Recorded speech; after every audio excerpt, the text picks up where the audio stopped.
하나님께서는 우리로 하여금 전심으로 하나님을 찬양하기를 원하고 계십니다. 전심으로 찬양을 하기엔 우리의 죄성이 우리들을 옥죄할 때가 많이 있습니다. 한번 상상을 해보시면 그 심장을 이렇게 제대로 움직여야 되는데, 이게 전적으로 작용을 해야 되는데, 여기에 무슨 그 체인 같은 것들이 묶여져 있다고 한번 생각해 보세요. 아니면 움직여야 되는데 한 부분이 마비가 됐다고 한번 생각해 보세요. 그러면 이게 이 전심이 되지 않죠. 그러면서 하나님께서 우리에게 주실 수 있는 많은 축복들이 있지만 마음이 어두워지고 옥죄게 될 때에, 죄성에 우리들이 노예가 되게 될 때에, 거기에는 하나님이 주시는 축복들을 누릴 수 없는 그러한 마음이 있습니다. 우리를 옥죄게 하는 여러 종류의 것들이 있는데요. 우리가 오늘은 억울함에 대해서 생각해 보고자 합니다. 억울하다라는 얘기는 영어로는 resentment라고 얘기를 합니다. 이 억울함이라고 하는 건 여러분들 다 당해보셔서 아시겠지만 이게 우리의 가슴을 얼마나 옥죄는지 모릅니다. 저도 한번 생각해 보면 억울할 때는 스트레스가 너무 많아서 잠도 못 자고요, 소화도 제대로 안 됩니다. 그런데 그게 이제 저절로 풀리면 다행인데, 억울함을 계속하게 되면 그게 안에서부터 속병을 일으키지요. 마음으로 느끼는 게 이제 육신으로도 나타나게 되는 경우도 많이 있습니다. 그런데 이게 개인적으로만 오는 것뿐만 아니라 공동체적으로도 그 억울함이 올 수가 있어요. 한국 사람들은 이 억울함에 대해서 굉장히 잘 알고 있습니다. 한국 민족은 정말로 평화의 시기를 제대로 지낸 적이 없을 만큼 수많은 강대국들의 외세의 침략을 받으면서 살아왔습니다. 전쟁이 한번 난다고 하는 것은 사람들이 죽어갈 뿐만 아니라 가정이 파괴되는 것이고 경제의 기반이 파괴되는 것이며 모든 평화가 금이 가는 것을 의미합니다.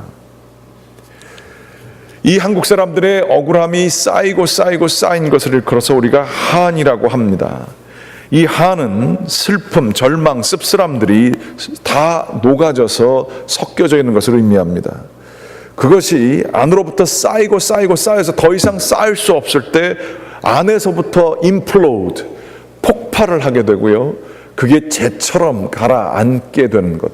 그래서 완전한 절망 가운데에 있는 상태를, 그게 대를 이어서 내려오는 게 한입니다. 이 한을 잘 표현하는 용어 중에 하나가, 그 노래 중에 하나가 아리랑이죠. 아리랑, 스리랑, 아라리가 났네. 뭔 뜻인지 아시는 분 여기 계세요?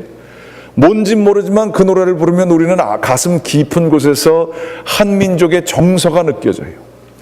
그 섭섭함, 씁쓸함, 분노, 여러 가지, 이 사랑하지만 그것이 이루어지지 않은 이 마음들, 이런 것들이 다 거기 녹아져 있습니다. 특별히 마지막 가사,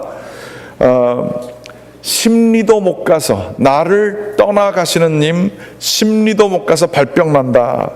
이게 노래고 시이기 때문에 아름답게 보이지요. 그리고 아주 그 미묘한 감정이 있는 것처럼 보이지만, 이 사람의 마음속 깊은 곳에는 억울함이 쌓여서 만든 한이 그 속에 있는 것입니다. 내가 힘이 있으면 그 사람을 붙잡을 텐데 붙잡을 수도 없어요. 힘도 없어요. 섭섭한 건 이루 말할 수가 없어요. 슬퍼요. 그런데 그 사람을 사랑해요. 그런데 그 사람을 보내기는 싫어요. 그래서 바라는 마음이, 발에 병이나 났으면 좋겠다. 그것도 얼마 못 가가지고 심리 가서 병 나면 지가 돌아오겠지. 이런 간절한 사랑의 마음이 녹아져 있지만 그 속에는 여러 가지 우리 민족의 정서들이 들어가 있는 것을 볼 수가 있습니다. 이 한이라고 하는 것은 제가 지난주에도 잠깐 말씀드렸습니다만, 한 맺혔다 그러잖아요. 한 맺힌 사람이 앉은 자리에서는 뭐도 안 나요? 풀도 안 난다 그러잖아요. 그러한 이 모습은 어떤 앤드류 성팍이라고 하는 분, 우리 오하이오의 신학교에서 다니시는 분이 글을 썼는데, 한국 신학자가 쓴 글인데 굉장히 유명해졌어요. Wounded Heart of God이라고 해서 하나님의 상처받은 마음이라는 표현입니다. 서구 사회에서는 죄를 많이 짓다는 거죠. 남들에게 죄를 져서 죄책감이라고 하는 것을 가지고 죄에 대한 의식을 가지고 그걸 회개하는 것을 우리들이 이야기를 합니다. 하지만 이 앤드류 성팍이라고 하는 분, 한국인의 정서를 곰곰이 생각하면서 한국인들은 그 죄, 남들이 가한 죄를 받은 억울함이라는 게 죄의 이면으로, 양면으로 있다라고 그렇게 얘기를 하고 있어요.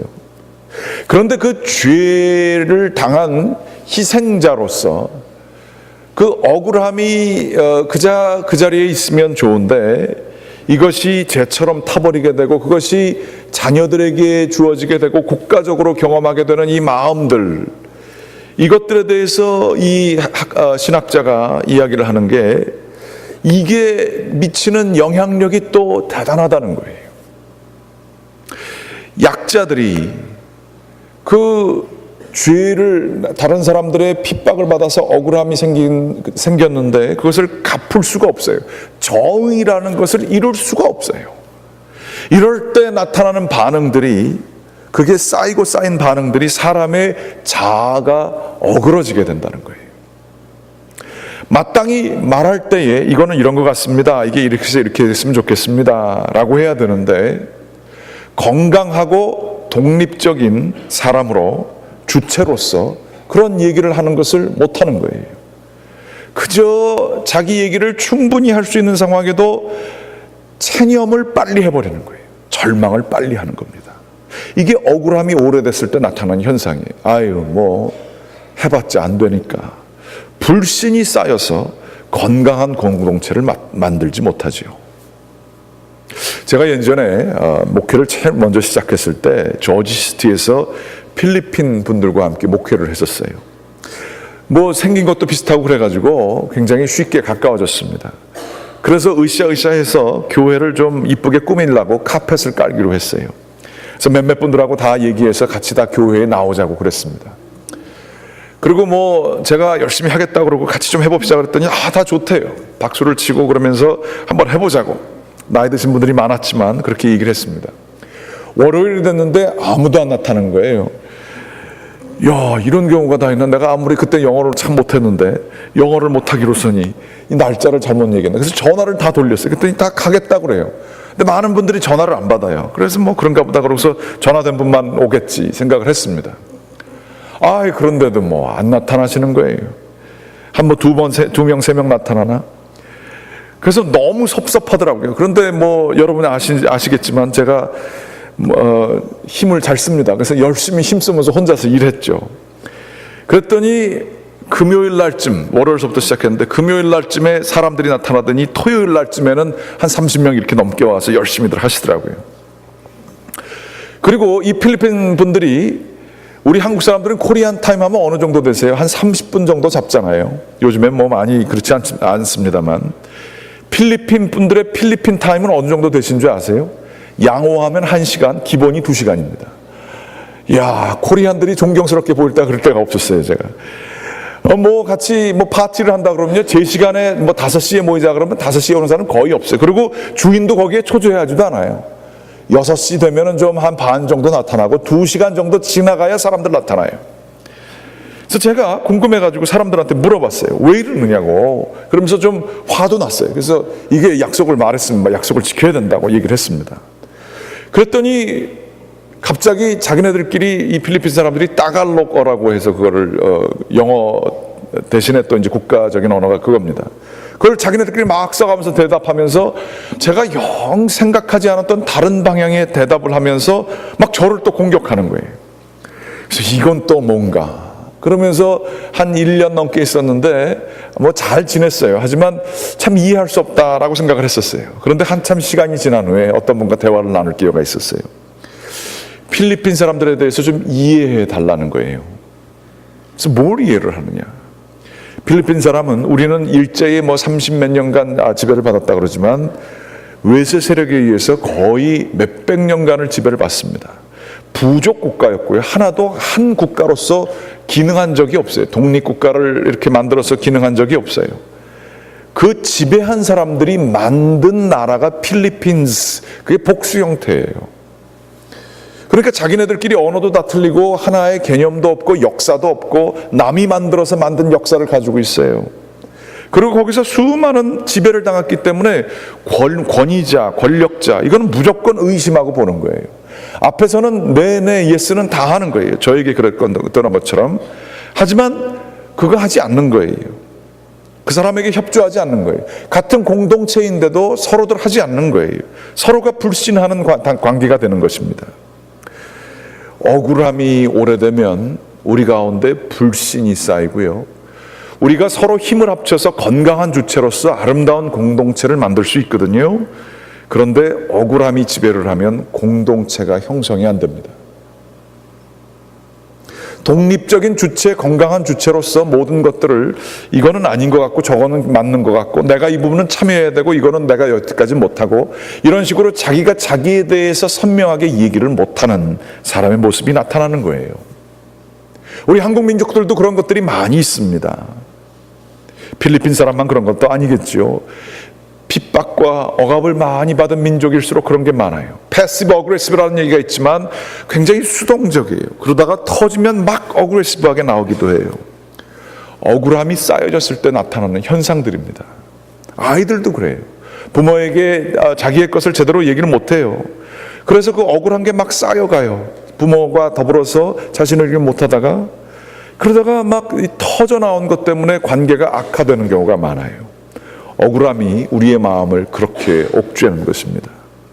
그런데 이 억울함의 상황 속에 있다가 힘을 가졌게 될 때에 조금 힘을 갖게 될 때 우리 그 공산 치하에서 있었지만 일제 치하에서도 있었고 억울하게 당한 사람들이 완장을 찰 때가 있어요. 그 표현을 우리가 쓰죠. 그러면 지배자보다도 더 지독하게 지배자의 힘의 논리를 가지고 할 때도 있어요. 자비함과 이해함과 기다려줌 이런 게 없어요. 자기가 당했을 때 느낌이 어떤 줄 알기 때문에 그것들을 더 하는 경우가 있어요. 억울함이 잘못 표출되면 그렇게 됩니다. 한국 사회에서 많은 남자들이 과거에 다 그런 건 아니지만 억울함을 많이 바깥에서 다 당하고 왔어요. 바깥에 일할 때에. 그럴 때에 집에 들어와서 자기가 아버지 혹은 남편으로서 자기에게 주어진 힘을 가지고 가정에서 이루어진 폭력이라는 것들은 이루 말할 수 없을 정도로 가정이 이렇게 되는 경우가 참 많이 있습니다. 억울함은요, 더 큰 억울함을 만들기도 합니다. 자기도 모르는데 그래요. 피해자들이 피해자들을 얼마나 많이 만드는지 몰라요. 지난주에도 말씀했습니다만 우리가 마음이 한번 틀어지면 거기서 끝나는 게 아니라 공동체적으로 또 우리의 후세들에게도 큰 영향력을 미칩니다. 우리의 미래도 억울함이 얼마나 나쁜 것, 억울한 사람들 얼굴이 얼마나 어두워요. 사람들과 관계 안 맺습니다. 자기 아픔만 얘기합니다. 상처 가운데 있습니다. 그 안타까운 거죠. 그런데 거기서 그러면 극복해서 억울해서라도 정말로 더 축복되게 살아야 되지 않겠어요? 그런데 많은 사람들은 억울함의 하트가 노예가 되게 되면 자기에게 주어진 남은 인생을 그러면 기쁘게 살아야 되는데 그걸 못해요. 피해가 더 큰 피해를 낳고 미래까지도 망치게 되는 일들이 많이 있는 거예요. 성경에 대한 억울함에 대해서 어떻게 얘기하고 있을까요? 가인 같은 경우가 억울했습니다. 정확히 가인의 제사를 왜 하나님이 받아주시지 않았는지에 대해서 정확히 성경은 기록하고 있지 않아요. 아벨은 첫 열매를 드렸다라고 기록되어 있지만 이 가인은 첫 열매라는 얘기는 쓰여져 있지 않기 때문에 추정하기를 아무거나 드렸다 이렇게 생각을 하지만 꼭 그렇다고도 볼 수가 없어요. 그런데 이 가인이 그러니까 자기의 제사는 받아들여지지 않자 하나님에 대한 분노, 억울함을 자기가 형이고 힘이 있으니까 아벨에게 풀려고 합니다. 억울함이 또 다른 억울함을 낳는 것이죠. 하나님께서는 이를 아시고 창세기 말씀에 이르시되 가인에게 직접 찾아와서 물어보세요. 너가 어찌하여 분내느냐? 어찌하여 안색이 변하느냐? 너가 선을 앞으로 행할 것이면 어찌 낯을 들지 못하느냐? 마음속에 분노가 있기 때문에 죄가 너 문 앞에 엎드려져 있다. 죄가 너를 원하나 너는 죄를 다스릴지니라. 이거 가인이 들었을 때 더 화가 났을 거예요. 하나님 때문에 화가 나가지고 아벨을 지금 치려고 하는데 하나님이 너 왜 그러냐 물어보니까 그것도 몰라요? 그러고 싶었을 거예요. 그런데 하나님의 표현이 재밌습니다. 죄가 너와 문 앞에 엎드려 있느니라. 이게 어떤 자선이야 하면 그 호랑이나 뭐 이런 그 고양이과 동물들이 남들을 어택하기 전에 이렇게 웅크리고 있는 자세, 문 앞에 엎드려져 있다. 그 죄가 지금 너를 완전히 휩싸여서 이렇게 너를 아주 몰고 갈 텐데, 뭐 이제 우리 호랑이 등에 탄다 그러죠. 그런데 너는 죄를 다스릴지니라, 이렇게 말씀하세요. 억울하면요, 그게 쌓여지게 되면 이게 옳은 건데 이루어지지 않았어요. 그러면 복수의 마음이 우리 가운데 있습니다. 어떤 형식으로든 수동적으로 대해서 비협조적으로 나와 그 사람이 애달게 만들던, 내가 그 사람 얼굴을 쳐다보지 않아서 그 사람이 나 때문에 마음을 상하게 하던, 심리가 못 가서 발병을 나게 하던 어떤 형태로든 뭐 직접 해를 가하지 못하더라도 그런 형태로라도 우리가 우리의 힘으로 정의를 이루고자 하는 마음이, 이 억울함이 우리 가운데 늘 있어요. 그리고 우리가 그것에 강한 거에 대해서는 잘 몰라요. 우리는 여전히 이 피해자라고 하는 프레임 안에 우리들이 딱 있기 때문에 그래요. 억울함이 더 무섭습니다. 욕심을 가지고 자기 것을 이루기 위해서 남들을 아프게 하는 것도 굉장한 죄악이지만, 내가 피해자이기 때문에 이것에 대해서 피해자의 멘탈리티, 빅팀 멘탈리티를 가지고 사는 것도, 자기가 전혀 의식하지 못하는 상태에서 죄가 문에 웅크리고 있는 것 같은 상태로서 남들을 언제든지 불평하고 어택하려고 하는 마음이 우리 가운데 자리 잡을 수가 있습니다. 옳고 틀린 거에 대해서 지나치게 집착합니다. 남들 틀린 거에 대해서 너무 다 지적을 하면서 분해하고 억울해하는 것들을 계속 그 마음을 키웁니다.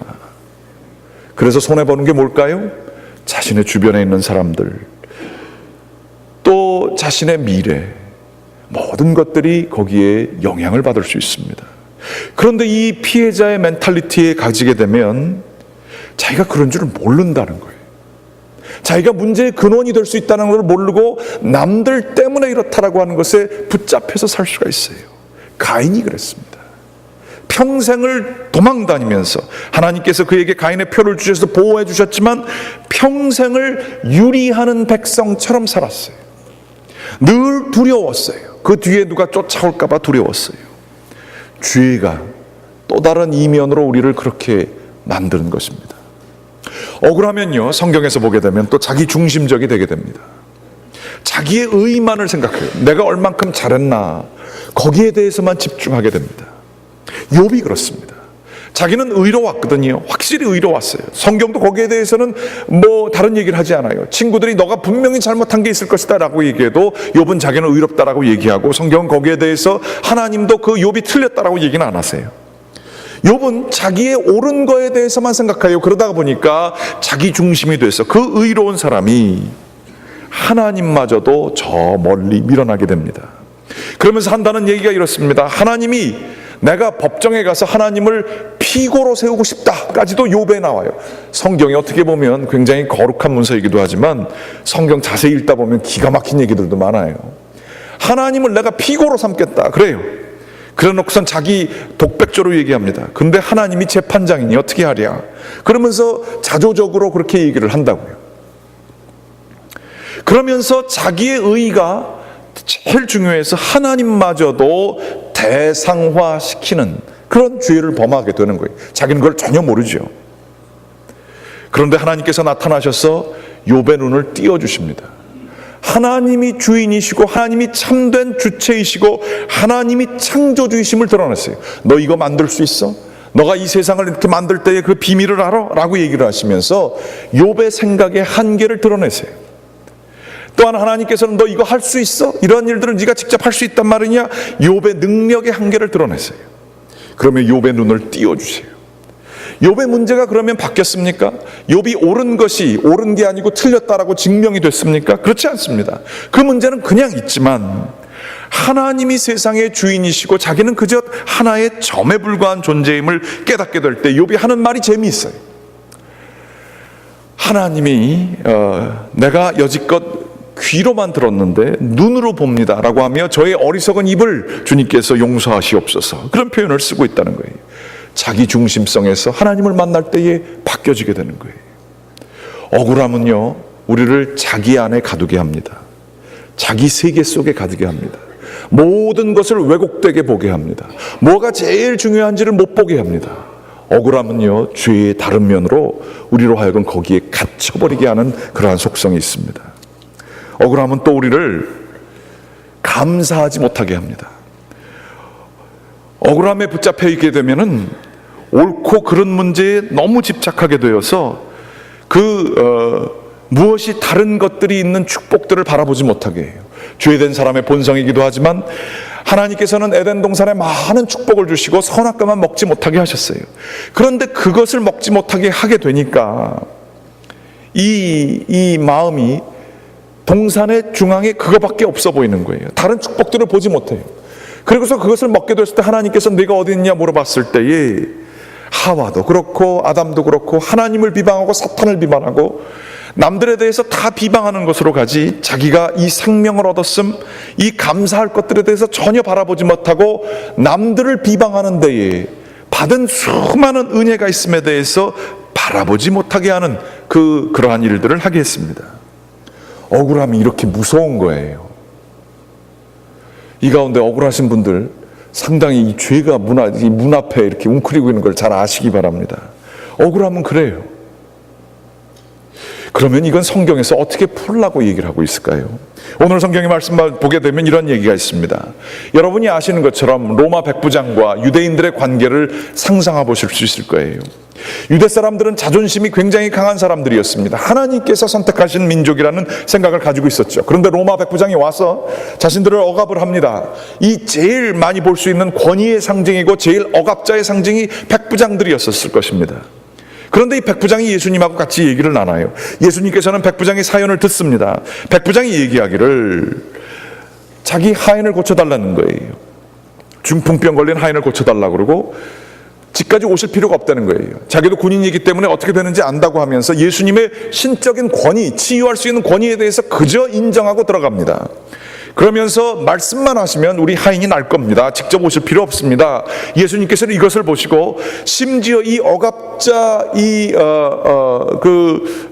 로마 백부장을 예수님께서는 이스라엘 중에서는 아무에게서도 이만한 믿음을 보지 못했다라고 얘기를 하셨습니다.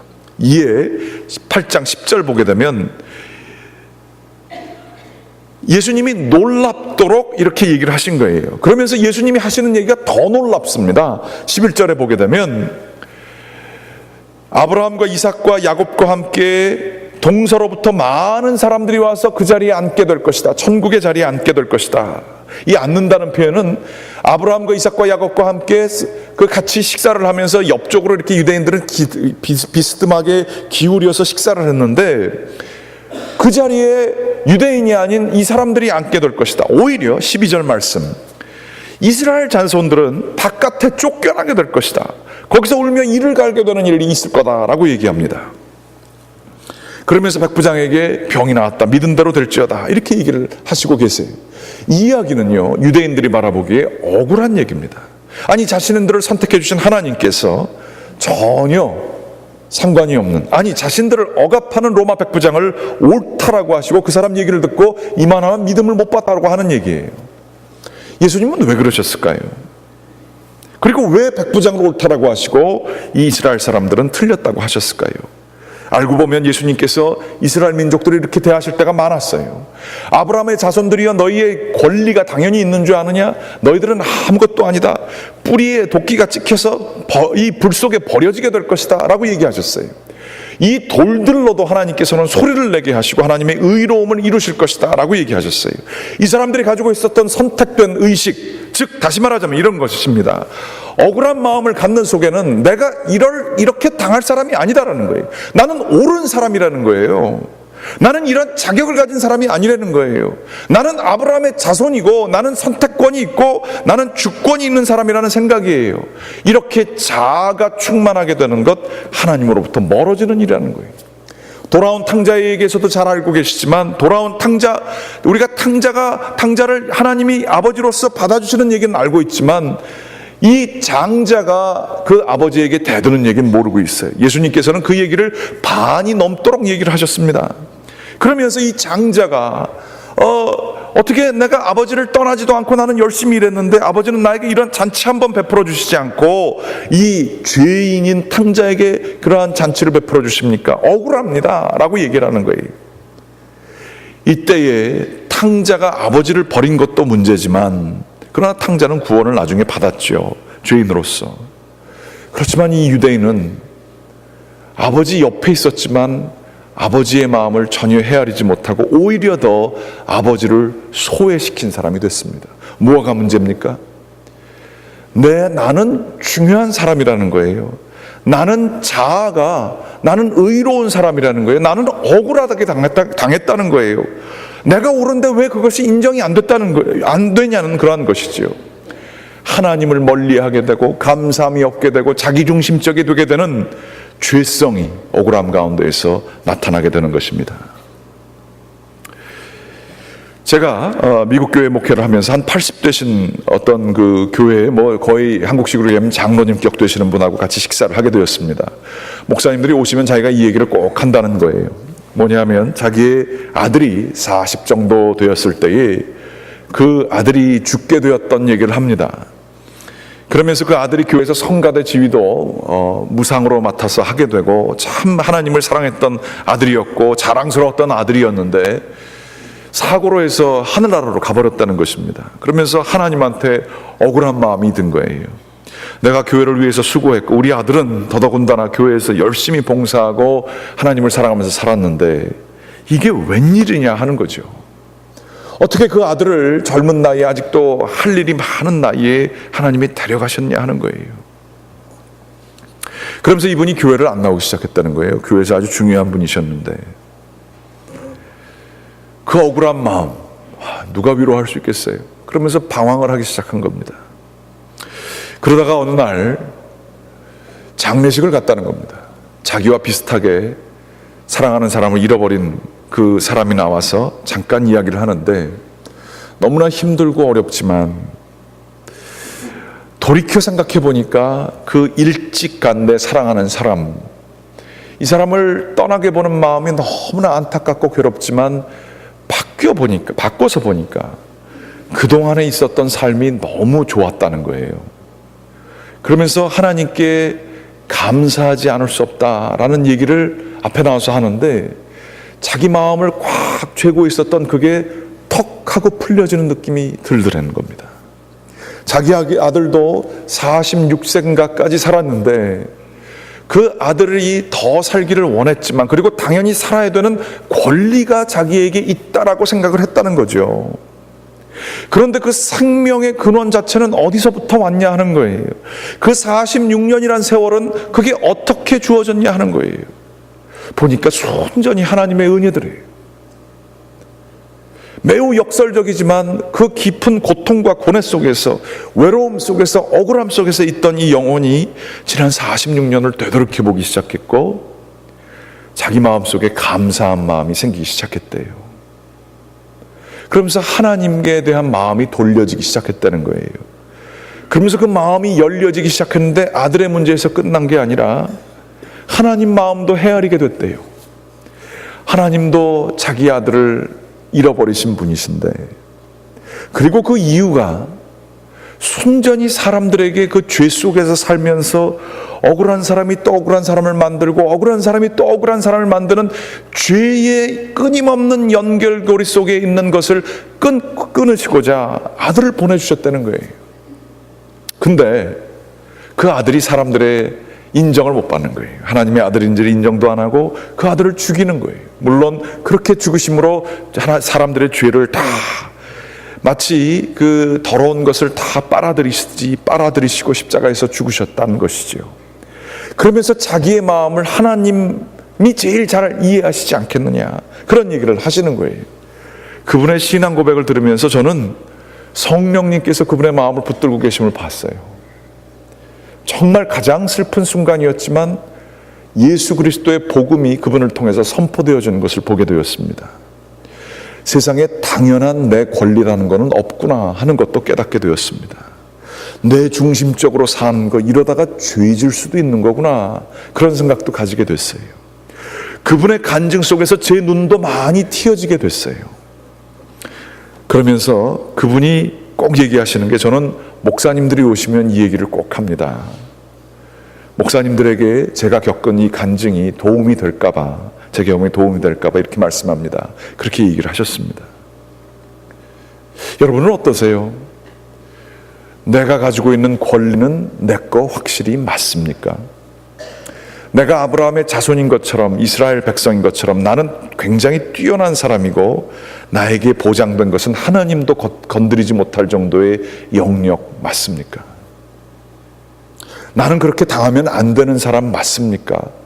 남들 다 보면은 그런 거 안 하고 나만 당하는 것 같은데 나는 왜 이래야 되는 생각이 많이 드십니까? 그런데 이 생명 자체가, 우리가 그렇게 누려야 되는 것 자체가 어디 하나의 조항이라도 쓰여져 있습니까? 근원 깊이 가게 되면 욥이 하나님을 만났을 때에 창조주 하나님을 만나게 되는 것처럼, 하나님 앞에 서게 되면 우리는 당연한 것은 이 세상에 하나도 없는 것입니다. 누릴 수 있으면 좋으면 좋은 것이지만 당연한 것은 처음서부터 제대로 된 계산을 하게 되면 얼마나 감사한 것들이 우리 삶 속에 많은지 몰라요. 그런데 우리들은 어떻습니까? 지극히 자기 주관적이고 중심적입니다. 우리가 생각하는 정상이라는 것이 아주 축복받은 자의 권리일 텐데 우리들은 그것에 대해서 당연하다고 생각을 합니다. 그리하여서 동산에 수많은 축복들이 많이 있음에도 불구하고 이 한 문제에 목숨을 다 겁니다. 그리고 그것 때문에 억울함이라고 하는 피해자 멘탈리티에서 벗어나지 못합니다. 그렇죠. 수십 년 된 인간관계가 있어요. 그런데 조그마한 문제 하나 때문에 인간관계, 수십 년 관계를, 그 신뢰관계를, 그 축복된 관계를 우리는 한 번에 단순간에 쓰레기통에 갖다 버립니다. 그리고 그 문제가 나를 사로잡게 될 때에, 교회에서도 그런 경우 참 많이 봐요. 너무 안타까워요. 한 사람하고 틀렸어요. 그러면 그게 한 사람이랑 틀린 거잖아요. 그런데 그게 동산 중앙에 위치를 해요. 너무 억울하기 때문에 그래요. 그래서 그게 해결이 안 되니까 다른 사람들과도 축복된 관계가 엄청나게 많아요. 그리고 그 사람과도 과거의 관계가 많고 앞으로 미래의 관계도 많을 수 있어요. 그런데 그 문제가 해결 안 돼요. 그래서 교회를 떠나요. 수많은 축복을 쓰레기통에 단순간에 헤쳐버리는 거예요. 죄는 우리의 마음을 이렇게 잡습니다. 예수님께서는 그것을 풀기를 원하셨습니다. 우리 주 예수 그리스도께서는 우리의 이 죄성을 자기가 흡수하기를 원하셨어요. 이 벗어나지 못하는 피해자 중심의 멘탈리티, 죄성, 우리를 옥죄는, 여기에서 벗어나지 못하는 우리 자기중심성, 감사하지 못하는 저희들을 벗어나게 하시고자 예수 그리스도를 보내주신 줄로 여러분 믿으시기 바랍니다. 예수님은 우리를 거기로부터 자유하게 하시기를 원하세요. 십자가 은혜 밑에 나와 우리의 죄됨을 바라보게 되시기를 원하세요. 우리가 그것에 사로잡혀 있는 것에서부터 벗어나서 하나님을 바라보고, 공동체를 바라보고, 귀한 것들, 감사한 것들을 바라보고, 미래를 바라보며 축복된 삶, 사랑하면서 사랑 주는 삶을 살게 되기를 원하십니다. 하나님께서는 우리를 자유하게 되시기를 정말로 원하세요. 하나님은 우리를 전심으로 만들기를 원하세요. 예수 그리스도께서는 지금도 우리의 죄를 감당하시기를 원하세요. 문제는 우리가 그 밑에 나아가 우리의 죄를 주님께 내려놓지 못하는 겁니다. 하나님, 제 억울함을 좀 가져가 주세요. 하나님, 이거로부터 내가 해방되지 못합니다. 하나님, 내가 이거로부터 자유하지 못합니다. 주여, 제 죄를 받아주시옵소서. 이 제 마음을, 억울한 마음을 풀어주시옵소서. 예수 그리스도는 그 눈물을 흘릴 때에 우리 주는 십자가에서 우리를 받아주시고, 십자가에서 내려오셔서 저희의 어깨를 두드려 주시며 저희의 눈물을 받아주시는 분이 예수 그리스도이심을 여러분 믿으시기 바랍니다. 여러분의 미래가, 여러분의 공동체가, 여러분의 가정이 억울함에 붙들려 있게 될 때에 우리 주님의 그 놀라우신 십자가의 은혜, 우리의 아픔과 상처를 다 씻어주시는 은혜로 말미암아 축복된 미래를 사랑하고 사랑받으며, 또 예수님의 사랑을 받았으면 그 은혜를 나누는 주님의 사랑받는 자유한 백성들 되시기를 주님의 이름으로 간절히 축원드립니다. 기도하시겠습니다.